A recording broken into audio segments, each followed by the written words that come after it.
മിശിഹായിൽ എൻ്റെ പ്രിയ സഹോദരി സഹോദരന്മാരെ, ഈശോയെ കുരിശുമരണത്തിന് വിധിച്ച പന്തിയോസ് പീലാത്തോസിനെ കുറിച്ചാണ് നമ്മൾ ഇന്ന് ചിന്തിക്കുക. ഈശോ നിരപരാധിയാണെന്നറിഞ്ഞിട്ടും എന്തുകൊണ്ട് പീലാത്തോസ് ഈശോയെ കുരിശുമരണത്തിന് വിധിച്ചു? ഈശോയുടെ ഉത്ഥാനത്തിന് ശേഷം പീലാത്തോസിന് എന്താണ് സംഭവിച്ചത്? അദ്ദേഹം ആത്മഹത്യ ചെയ്തോ അതോ മാനസാന്തരപ്പെട്ട് ഒരു വിശുദ്ധനായോ? പീലാത്തോസ് യൂദയായിലെ 5ാമത്തെ ഗവർണർ അഥവാ പ്രീഫെക്റ്റ് ആയിരുന്നു. റോമിൻ്റെ ചക്രവർത്തി അക്കാലത്ത് തൈബീരിയസ് ആയിരുന്നു.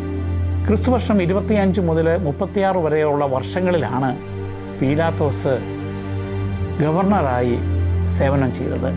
ആ കാലഘട്ടത്തിലാണ് യോഹന്നാൻ മാതാനായും ഈശോ മിശിഹായും പരസ്യ ജീവിതം നടത്തിയിരുന്നത്.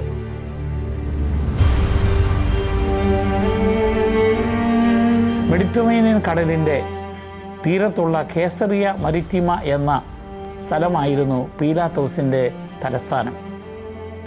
എങ്കിലും അദ്ദേഹം യഹൂദന്മാരുടെ പ്രധാന തിരുനാളുകൾ വരുമ്പോൾ ജെറുസലേമിൽ വരുമായിരുന്നു.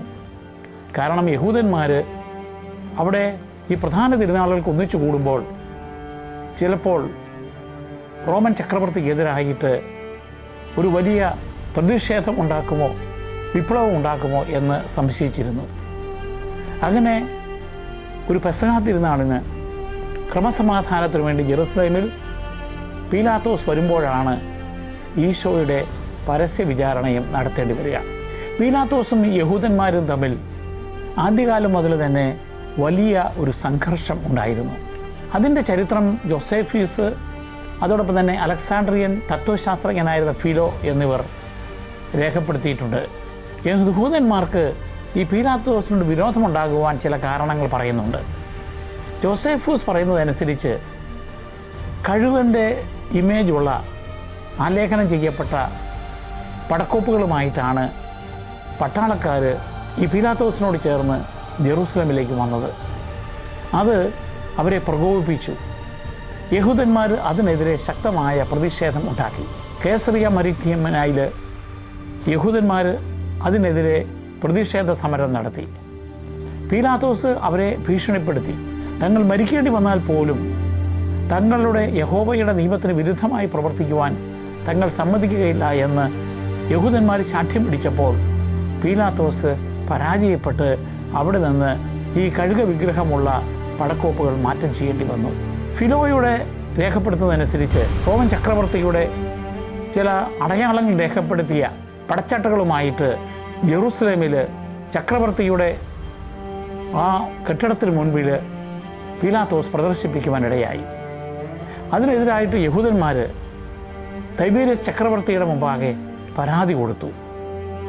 യഹൂദന്മാരെ ആശ്വസിപ്പിക്കുവാൻ വേണ്ടി ചക്രവർത്തി അത് അവിടെ നിന്നും മാറ്റുവാനായിട്ട് പീലാത്തോസിനോട് ആവശ്യപ്പെട്ടു.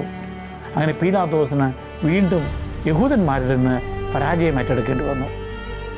ജോസേഫൂസ് രേഖപ്പെടുത്തുന്ന മൂന്നാമത്തെ മറ്റൊരു സംഭവം ജെറൂസലേമിലെ ജനങ്ങൾക്ക് വേണ്ടിയും പ്രത്യേകിച്ച് ജെറൂസലേമിലെ ദേവാലയത്തിലേക്കും ആവശ്യമായിട്ടുള്ള ജലം കൊണ്ടുവരുന്നതിന് വേണ്ടിയുള്ള ഒരു ജലവിതരണ പദ്ധതി അക്വാഡക്റ്റ് അദ്ദേഹം നടപ്പിലാക്കി. മലമുകളിൽ നിന്ന് അവിടേക്ക് വെള്ളം കൊണ്ടുവരണമെങ്കിൽ വളരെ പണച്ചെലവുള്ള ഒരു പദ്ധതിയായിരുന്നു അത്. അതിന് പണം തികയാതെ വന്നപ്പോൾ അവരുടെ ജെറൂസലേം ദേവാലയത്തിൻ്റെ ട്രഷറി അല്ലെങ്കിൽ നേർച്ചപ്പെട്ടി അദ്ദേഹം ബലമായി കുത്തി തുറന്ന് അവിടെ നിന്ന് പണം ഉപയോഗിച്ചു. അതിനെതിരായിട്ട് യഹൂദ ജനത പ്രതിഷേധം ഉയർത്തി. അപ്പോൾ ആ പ്രതിഷേധത്തിനിടയിലേക്ക് സാധാരണക്കാരുടെ വേഷമഴിഞ്ഞ പട്ടാളക്കാരെ പീലാത്തോസ് അയക്കുകയും അനവധി ആളുകളെ അടിച്ച് കൊല്ലുകയും ചെയ്തു. അങ്ങനെ വളരെ ക്രൂരനായ ഒരു വ്യക്തിയായിട്ട് ഈ പീലാത്തോസ് അറിയപ്പെട്ടു. ലൂക്കായുടെ സുവിശേഷം 13-ാമത്തെ അധ്യായം 1-ാമത്തെ വാക്യത്തിൽ പറയുന്നുണ്ട്, ഗലീലയിലെ തീർത്ഥാടകരുടെ രക്തത്തിൽ പീലാത്തോസ് രക്തം കലർത്തിയെന്ന്. അങ്ങനെ പീലാത്തോസും യഹൂദനും തമ്മിൽ വളരെ ശത്രുതയുണ്ടായപ്പോൾ യഹൂദന്മാർക്ക് റോമൻ ചക്രവർത്തിയുടെ മേൽ കൂടുതൽ സ്വാധീനമുണ്ടായി പീലാത്തോസിന് എതിരായിട്ട്. അത് ഈശോയുടെ വിചാരണ വേളയിൽ ഒരു സമ്മർദ്ദ തന്ത്രമായിട്ട് യഹൂദന്മാർ ഉപയോഗിക്കുവാൻ കാരണമാവുകയും ചെയ്തു. ഇനി ഈശോയെ പീലാത്തോസ് വിചാരണ ചെയ്യുന്ന സമയത്തെക്കുറിച്ച് നമുക്ക് ചിന്തിക്കാം. ചക്രവർത്തിക്ക് നികുതി കൊടുക്കേണ്ടതില്ല എന്ന് ഈശോ പഠിപ്പിച്ചുവെന്ന് അല്ലെങ്കിൽ പറഞ്ഞുവെന്ന് അവർ പ്രചരിപ്പിച്ചു. എന്നാൽ സീസറിനുള്ളത് സീസറിനും ദൈവത്തിനുള്ളത് ദൈവത്തിനും കൊടുക്കണമെന്നാണ് ഈശോ പഠിപ്പിച്ചത്. അതുപോലെ തന്നെ ഇവൻ ജനങ്ങളെ ഇളക്കി വിടുന്നു, അത് ചക്രവർത്തിക്ക് എതിരാണെന്ന് അവർ തെറ്റിദ്ധരിപ്പിക്കുവാൻ ശ്രമിച്ചു. ഇതെല്ലാം തെറ്റായ ആരോപണങ്ങളാണെന്ന് അന്വേഷണത്തിലൂടെ പീലാത്തോസ് മനസ്സിലാക്കി. യോഹന്നാന്റെ സുവിശേഷം 18-ാം അധ്യായം 33-ാമത്തെ വാക്യത്തിൽ പീലാത്തോസ് ഈശോയോട് ചോദിക്കുന്നുണ്ട്, നീ യഹൂദന്മാരുടെ രാജാവാണോ? അപ്പോൾ ഈശോ പറഞ്ഞു, എൻ്റെ രാജ്യം ഐഹികമല്ല, ഇവിടെയല്ല, ഞാൻ സത്യത്തിന് സാക്ഷ്യം വഹിക്കാനാണ് വന്നിരിക്കുന്നത് എന്ന്. അപ്പോൾ പീലാത്തോസ് സത്യം എന്താണെന്ന് ചോദിച്ചിട്ട് അതിന് മറുപടിക്കായിട്ട് കാത്തു നിന്നില്ല. അതിന് പകരം പീലാത്തോസ് പറഞ്ഞു, ഇവനിൽ യാതൊരു കുറ്റവും ഞാൻ കാണുന്നില്ല, ഇവൻ നിഷ്കളങ്കനാണ് എന്ന്. അതുകൊണ്ട് ഈശോയെ എങ്ങനെ രക്ഷപ്പെടുത്തണമെന്ന് ആലോചിക്കുമ്പോഴാണ് അദ്ദേഹം മനസ്സിലാക്കുന്നത് ഈശോയുടെ പ്രധാന താമസമെല്ലാം കഫർനാമിൽ ഗലീലിയിലാണ്. അങ്ങനെ ഗലീലിയിലാണ് ഈശോ എന്ന് മനസ്സിലാക്കിയപ്പോൾ ഗലീലിയുടെ ഭരണകർത്താവായ ഹെറോദ് ആന്തിപ്പാസ് ജെറുസലേമിൽ വന്നിട്ടുണ്ടായിരുന്നു. അതുകൊണ്ട് ആ ഹെറോദിൻ്റെ അടുക്കിലേക്ക് പീലാത്തോസ് ഈശോയെ വിടുകയാണ്. അങ്ങനെയാണെങ്കിൽ ആ ഹെറോദ് വിധിച്ചു കൊള്ളട്ടെ എന്ന് വിചാരിച്ച്. പക്ഷേ ഹെറോദും ഈശോയെ കുരിശുമരണത്തിന് വിധിക്കുകയല്ല, മറിച്ച് ഈശോയെ പരിഹസിച്ച ശേഷം പീലാത്തോസിൻ്റെ അടുക്കിലേക്ക് മടങ്ങി അയക്കുകയാണ്. പീലാത്തോസ് വീണ്ടും ഈശോയെക്കുറിച്ച് പറഞ്ഞു, ഇവൻ നിഷ്കളങ്കനാണ്, ഇവരിൽ ഞാൻ കുറ്റം കാണുന്നില്ല. അപ്പോഴും പ്രധാന പുരോഹിതന്മാരും അവരുടെ സ്വാധീനത്തിൽ ജനക്കൂട്ടവും വിളിച്ചു പറഞ്ഞു, അവനെ കുരിശുമരണത്തിന് വിധിക്കണമെന്ന്. ഇതിനിടയിലാണ് പീലാത്തോസിൻ്റെ ഭാര്യ ഒരു സന്ദേശം കൊടുത്തയക്കുന്നത്. മത്തായിയുടെ സുവിശേഷം 27-ാമത്തെ അധ്യായം 19-ാമത്തെ വാക്യത്തിൽ പറയുന്നുണ്ട്, ഈ നിരപരാധിയായ നിഷ്കളങ്കനായ മനുഷ്യനെ പറ്റി അങ്ങ് ഒന്നും തെറ്റായിട്ട് പ്രവർത്തിക്കരുത്, കാരണം അവനെ പ്രതി സ്വപ്നത്തിലൂടെ ഞാൻ ഒരുപാട് വേദന അനുഭവിച്ചുവെന്ന്. അതും പീലാത്തോസിനെ വളരെ സ്വാധീനിച്ചു. അപ്പോഴാണ് പീലാത്തോസ് മറ്റൊരു തന്ത്രം കണ്ടുപിടിച്ചത്. അതായത് പെസഹാ തിരുനാളിൽ ഒരു കുറ്റവാളിയെ വിമുക്തനാക്കുന്ന പാരമ്പര്യമുണ്ട്. പക്ഷെ ജനങ്ങൾ വേണം ആരെയാണ് വേണ്ടത് എന്ന് നിശ്ചയിക്കാൻ. ഈ നിരപരാധിയായി ഈശോയെ വേണോ, അതോ വലിയ കലാപത്തിനിടയിൽ കൊലപാതകം ചെയ്ത ബറാബാസിനെയാണോ ഞാൻ വിട്ടയക്കേണ്ടത്? പീലാത്തോസ് വിചാരിച്ചു ഈശോയെ വിട്ടയക്കാൻ പറയുമെന്ന്. പക്ഷേ പ്രധാന പുരോഹിതന്മാരുടെ നിർബന്ധം മൂലം ജനക്കൂട്ടം വിളിച്ചു പറഞ്ഞു, ഞങ്ങൾക്ക് ബറാബാസിനെ വിട്ടുതരിക, ഈശോയെ ക്രൂശിക്കുക എന്ന്. മാത്രമല്ല യഹൂദ പ്രമാണിമാർ പീലാത്തോസിനെ ഭീഷണിപ്പെടുത്താൻ തുടങ്ങി. നീ ഈ മനുഷ്യനെ വിട്ടയക്കുകയാണെങ്കിൽ നീ സീസറിൻ്റെ സ്നേഹിതനല്ല, കാരണം സ്വയം രാജാവായി ആരെങ്കിലും ചമഞ്ഞാൽ അവനെല്ലാം സീസറിൻ്റെ ശത്രുവാണ്. യോഹന്നാന്റെ സുവിശേഷം 19-ാമത്തെ അധ്യായം 12-ാമത്തെ വാക്യത്തിൽ. കാരണം യഹൂദ പ്രമാണിമാർ ഇനിയും പീലാത്തോസിനെതിരെ പരാതിപ്പെട്ടു കഴിഞ്ഞാൽ പീലാത്തോസിൻ്റെ സ്ഥാനം തെറിക്കുമെന്നുള്ള ഭയം പീലാത്തോസിനുണ്ടായി. അങ്ങനെ ഒരു വശത്ത് ഈശോ നിരപരാധിയാണ്, തൻ്റെ മനസ്സാക്ഷിക്ക് വിരുദ്ധമായി ഈശോയെ ശിക്ഷിക്കുവാൻ പറ്റില്ലോ എന്നുള്ള വിചാരം. മറ്റൊരു വശത്ത് തൻ്റെ ജനക്കൂട്ടം ഒരു ബഹളമുണ്ടാക്കുമോ, തനിക്ക് തൻ്റെ സ്ഥാനം തെറിക്കുമോ എന്നുള്ള ഭയം. ഇതിനിടയിലാണ് പീലാത്തോസ് നിൽക്കുക. അതുകൊണ്ട് പീലാത്തോസ് വീണ്ടും അടുത്ത അടവ് പ്രയോഗിക്കുകയാണ്. പടയാളികളെ കൊണ്ട് ഈശോയെ കണ്ടമാനം മർദ്ദിച്ചു. അങ്ങനെ ചമ്മട്ടിയടികളേറ്റ് ഈശോയുടെ തലയിൽ ശിരസിൽ മുൾമുടി ധരിപ്പിച്ചു. അങ്ങനെ അതിദാരുണമായ അവസ്ഥയിൽ ഈശോയെ ജനങ്ങളുടെ മുമ്പിൽ പ്രദർശിപ്പിച്ചിട്ട് പറഞ്ഞു, ഏച്ചെ ഹോമോ, ബിഹോൾഡ് ദ മാൻ, ഇതാ മനുഷ്യൻ. അപ്പോഴും ജനക്കൂട്ടം വിളിച്ചു പറഞ്ഞു അവനെ ക്രൂശിക്കുക എന്ന്. കാരണം പ്രധാന പുരോഹിതന്മാർ അവരെ അതിനായിട്ട് പ്രേരിപ്പിച്ചു കൊണ്ടിരുന്നു. അങ്ങനെ വന്നപ്പോൾ പീലാത്തോസ് അവസാനമായി കണ്ട മറ്റൊരു തന്ത്രം, അക്കാലത്ത് യഹൂദന്മാരുടെയും റോമാക്കാരുടെയും ഇടയിൽ ഒരു പാരമ്പര്യമുണ്ടായിരുന്നു. ഒരാൾ മരിച്ചു കിടക്കുന്നു, അയാളെ ആരാണ് കൊന്നത് എന്നറിയത്തില്ലെങ്കിൽ ആ ആളുകളുടെ കുറ്റം ചെയ്തത് തങ്ങളല്ല എന്ന് സ്ഥാപിക്കുവാൻ വേണ്ടി ആ ഗ്രാമത്തിലെ പ്രമാണി വന്ന് അയാൾ വെള്ളമെടുത്ത് കഴുകി ഈ കുറ്റത്തിൽ ഞാൻ പങ്കുകാരനല്ല, ഞാൻ നിരപരാധിയാണ് എന്ന് കാണിക്കുന്ന ഒരു പാരമ്പര്യം. അതുപയോഗിച്ചുകൊണ്ട് പീലാത്തോസ് തൻ്റെ കൈകൾ കഴുകിക്കൊണ്ട് പറഞ്ഞു, ഈ നീതിമാൻ്റെ രക്തത്തിൽ എനിക്ക് പങ്കില്ല എന്ന്. അപ്പോൾ ജനക്കൂട്ടം വിളിച്ചു പറഞ്ഞു, അവൻ്റെ രക്തം ഞങ്ങളുടെ മേലും ഞങ്ങളുടെ സന്താനങ്ങളുടെയും മേൽ വീണുകൊള്ളട്ടെ എന്ന്.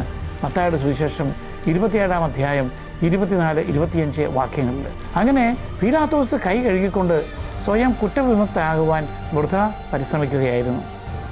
അങ്ങനെ പീലാത്തോസ് ഈശോയെ കുരിശുമരണത്തിന് വിധിക്കുന്നു. അതോടൊപ്പം തന്നെ അന്ന് കുറ്റവാളിയുടെ കുറ്റമെന്താണ് എന്ന് കുരിശിന് മുകളിൽ രേഖപ്പെടുത്തുന്ന ഒരു പതിവുണ്ട്.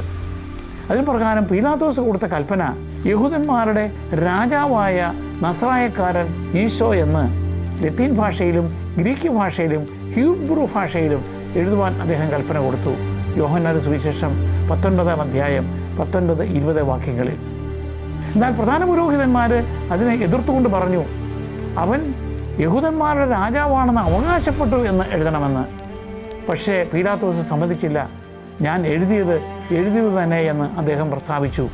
അങ്ങനെ പീലാത്തോസ് ക്രമേണ തൻ്റെ മനസ്സിലെ ചില ചിന്തകൾ മാറ്റുവാൻ തുടങ്ങി. ഈശോയുടെ നിരപരാധിത്വം സ്ഥാപിക്കുവാനുള്ള ഒരു പ്രവണത പീലാത്തോസിൽ നമുക്ക് അവിടെ പ്രകടമാകുവാൻ സാധിക്കും. ഇനി ഈശോയുടെ ഉദ്ധാനത്തിന് ശേഷം നടന്ന സംഭവങ്ങളെക്കുറിച്ച് പലതരത്തിലുള്ള കഥകളുണ്ട്.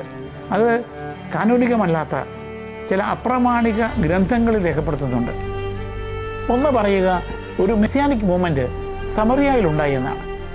അത് സമറിയക്കാരനായ ഒരു പ്രവാചകൻ ഗെരീസം മലയിൽ ചില തിരുശേഷിപ്പുകൾ അന്വേഷിച്ചുകൊണ്ട് ക്രിസ്തുവർഷം 36-ാം ആണ്ടിൽ പോകുന്നു. എന്നാൽ അവിടെയുള്ള ജനക്കൂട്ടം പ്രക്ഷുബ്ധമാകുമെന്ന് കണ്ടപ്പോൾ അവിടെ പീലാത്തോസ് തൻ്റെ പടയാളികളെ അയച്ച് അനവധി ആളുകളെ വധിച്ചു കളയുന്നു. അപ്പോൾ ആ സമറിയക്കാർ അവരുടെ കൗൺസിൽ കൂടിയിട്ട് പീലാത്തോസിൻ്റെ സുപ്പീരിയറായിട്ടുള്ള മേലധികാരിയായിട്ടുള്ള സിറിയയിലെ വിതേലിയൂസിനെ സമീപിക്കുന്നു. കോപാകുലനായ വിതേലിയൂസ് ഇങ്ങനെ ജനങ്ങളെ പ്രലോഭിപ്പിക്കുന്ന പീലാത്തോസിനെ തൻ്റെ സ്ഥാനത്ത് നിന്നും താഴെ ഇറക്കുകയും റോമിൽ പോയി വിചാരണ നേരിടുവാനായിട്ട് അയക്കുകയും ചെയ്യുന്നു. എന്നാൽ റോമിൽ അദ്ദേഹം ചെല്ലുന്നതിന് മുമ്പ് തിബേരിയസ് ചക്രവർത്തി 37-ാമത്തെ ആണ്ടിൽ നിര്യാതനാകുന്നു. അതിനുശേഷം പീലാത്തോസിന് എന്ത് സംഭവിച്ചു എന്ന് ചരിത്രരേഖകൾ ഒന്നും ഇല്ല. ഇനി മറ്റൊരു കഥ പറയുന്നത്, അതിൻ്റെ പുസ്തകത്തിൻ്റെ പേര് നിക്കോദേമോസിൻ്റെ സുവിശേഷം.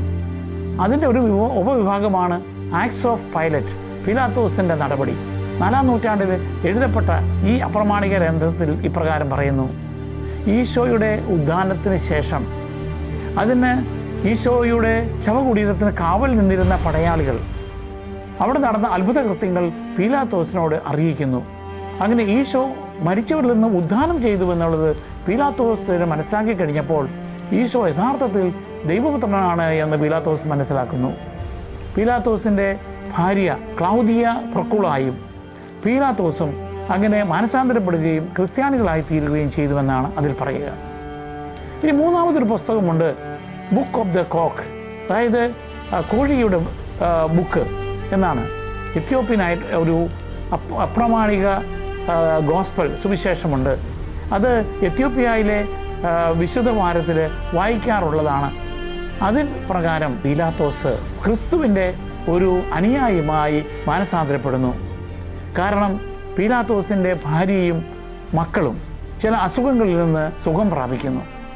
അങ്ങനെ എത്യോപ്യൻ ഓർത്തഡോക്സ് സഭ പീലാത്തോസിനെ ഒരു വിശുദ്ധനായിട്ട് പരിഗണിക്കുന്നു. ഇനി വേറെ ചില അപ്രമാണിക ഗ്രന്ഥങ്ങളിൽ പീലാത്തോസിൻ്റെ മാനസാന്തരത്തെക്കുറിച്ചും പീലാത്തോസ് ക്രിസ്ത്യാനിയായ ശേഷം അദ്ദേഹം അനുഭവിക്കേണ്ടി വന്ന മതമർദ്ദനങ്ങളെക്കുറിച്ചും അദ്ദേഹത്തിൻ്റെ കുടുംബത്തിൻ്റെയും രക്തസാക്ഷിത്വത്തെക്കുറിച്ചും പരാമർശിക്കുന്നുണ്ട്. എന്നാൽ മിഡീവിയൽ പാരമ്പര്യങ്ങളിൽ മറ്റൊരു രീതി അവതരിപ്പിക്കുന്നുണ്ട്. ഉദാഹരണമായിട്ട് 4-ാം നൂറ്റാണ്ടിലെ സഭാ ചരിത്രകാരനായ കേസറിയയിലെ യൂസേബിയൂസ് പറയുന്നത് പീലാത്തോസിന് വളരെയേറെ ദാരുണമായ അനുഭവങ്ങളുണ്ടായി.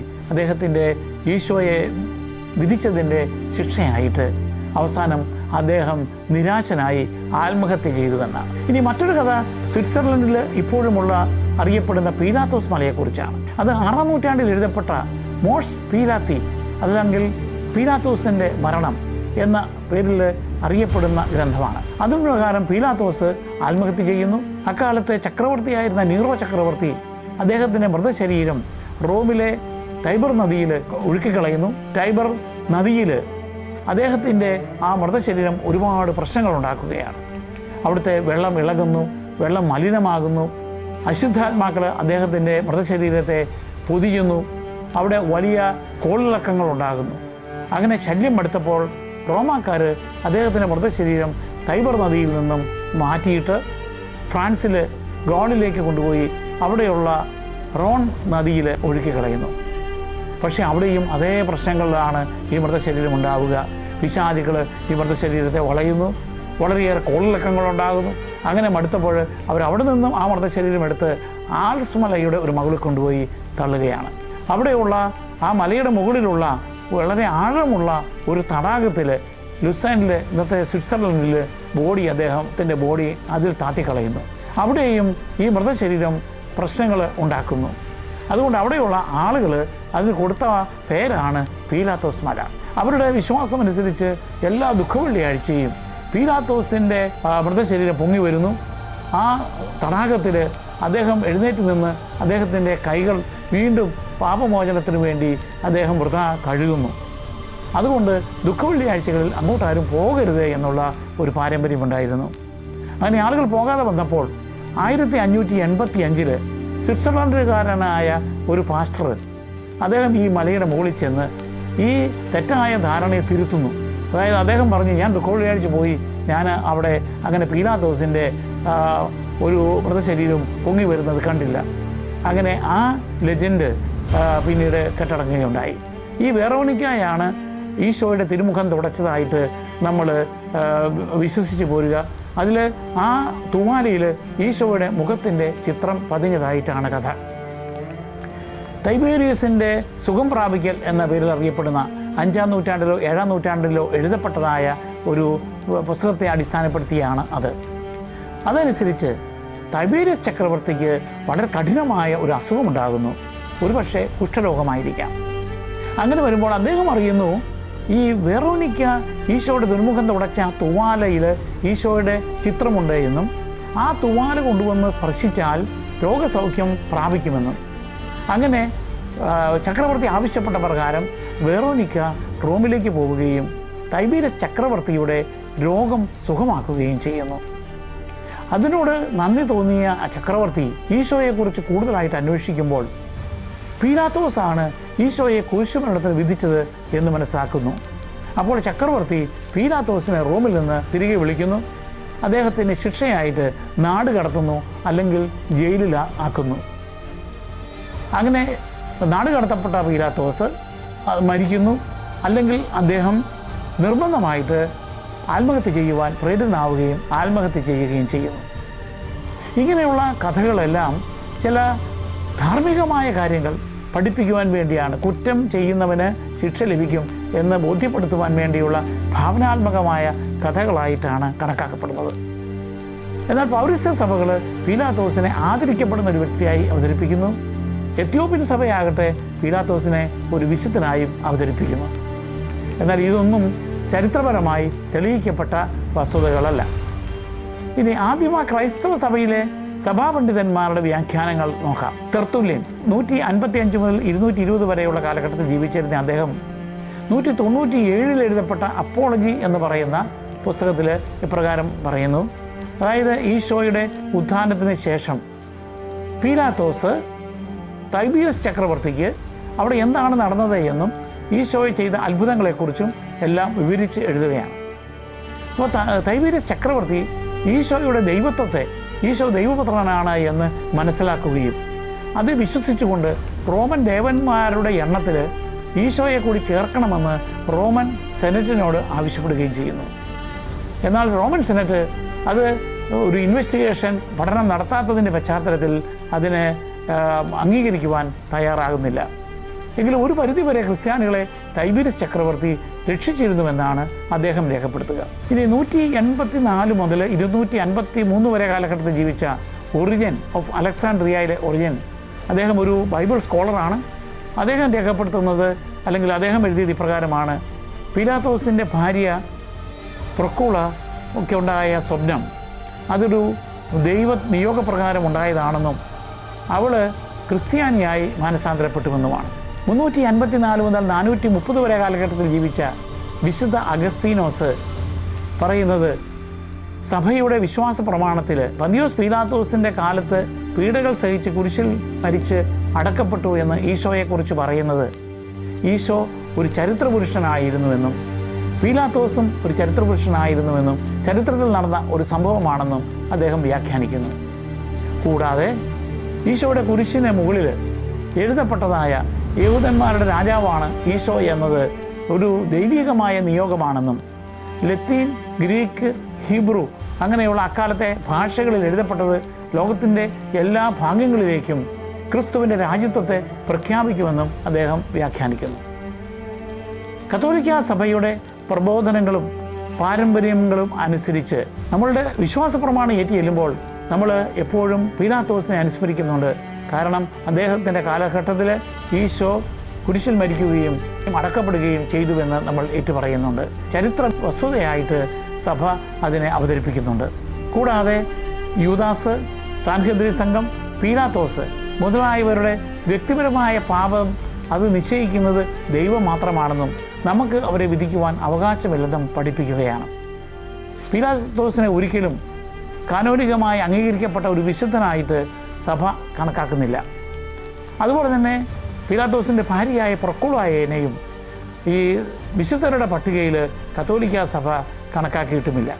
ആർക്കിയോളജിക്കൽ തെളിവുകളനുസരിച്ച് 1961 കേസറിയ മരിടീമയിൽ ഒരു കല്ല്, ഒരു ശിലാലിഖിതം കാണപ്പെട്ടത്. അതിൽ പന്തിയോസ് പീലാത്തോസിൻ്റെ പേര് എഴുതിയിട്ടുണ്ട്. അത് ഇസ്രായേൽ മ്യൂസിയത്തിൽ സൂക്ഷിക്കപ്പെടുന്നുണ്ട്.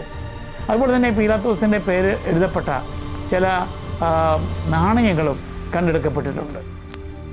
ചരിത്രപരമായ രേഖകളിൽ അക്രൈസ്തവരായ ആളുകൾ പോലും ടാസിറ്റൂസ് 116 ജോസേഫൂസ് അദ്ദേഹം യഹൂദന്മാരുടെ ആൻറ്റിക്വിറ്റീസ് എന്ന പുസ്തകത്തിലുമൊക്കെ പീലാത്തോസിൻ്റെ ഗവർണറായിരുന്ന കാലഘട്ടത്തിൽ ഈശോ ക്രൂശിക്കപ്പെട്ടുവെന്ന് രേഖപ്പെടുത്തുന്നുണ്ട്. ഇനി പീലാത്തോസിൻ്റെ കഥയിൽ നിന്ന് നമുക്ക് മനസ്സിലാക്കേണ്ട പാഠങ്ങൾ എന്തൊക്കെയാണ്? ഒന്ന്, സത്യം. ഈശോയാണ് സത്യം. ആ സത്യത്തെ കുറേയൊക്കെ മനസ്സിലാക്കിയിട്ടും നിഷ്കളങ്കനാണെന്ന് അറിഞ്ഞിട്ടും ആ പീലാത്തോസിന് അത് കൂടുതൽ ശ്രമിക്കുവാൻ തയ്യാറാകാതെ ഈശോയെ മരിക്കാനായിട്ട് കുരിശുമരണത്തിന് വിധിക്കുകയാണ്. നീതി. ഈശോ നീതിമാനാണ്, ഇന്നസെൻ്റാണ്, നിഷ്കളങ്കനാണ് എന്ന് കണ്ടിട്ടും അദ്ദേഹം ജനങ്ങളുടെ പ്രേരണയ്ക്ക് വഴങ്ങി, യഹൂദ പ്രമാണിമാരുടെ പ്രേരണയ്ക്ക് വഴങ്ങി തെറ്റ് പ്രവർത്തിക്കുവാൻ കാരണമായിത്തീരുന്നു. അദ്ദേഹത്തിൻ്റെ സുരക്ഷിതത്വവും അദ്ദേഹത്തിൻ്റെ ജനങ്ങളുടെ ഇടയിലുള്ള സമ്മതിക്കും വേണ്ടിയാണ് അദ്ദേഹം അത് പരിശ്രമിച്ചത്. മൂന്നാമത്തേത് അധികാരത്തിൻ്റെ ദുർവിനിയോഗമാണ്. അധികാരത്തെ ഒരുവൻ ദുർവിനിയോഗിച്ചാൽ നിഷ്കളങ്കരായ ആളുകൾ സഹിക്കേണ്ടി വരും എന്നുള്ളത് ഈ കഥയിലൂടെ നമ്മൾ മനസ്സിലാക്കുന്നു.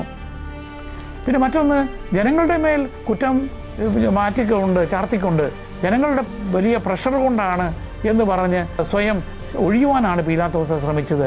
പക്ഷേ നമ്മൾ ചെയ്യുന്ന തെറ്റുകൾക്ക് നമ്മൾ തന്നെ ഉത്തരവാദികളായി തീരുകയും.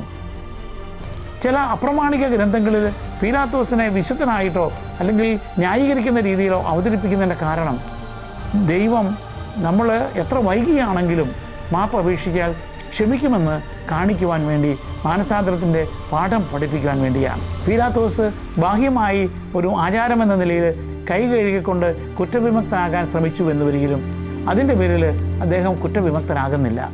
ചില ആളുകൾ പറയും, നമ്മൾ കുമ്പസാരിക്കേണ്ട ആവശ്യമില്ല, ഞാൻ സ്വയം ദൈവത്തിൻ്റെ മുമ്പാകെ എൻ്റെ മാപ്പ് ചോദിച്ചാൽ മതിയെന്ന്.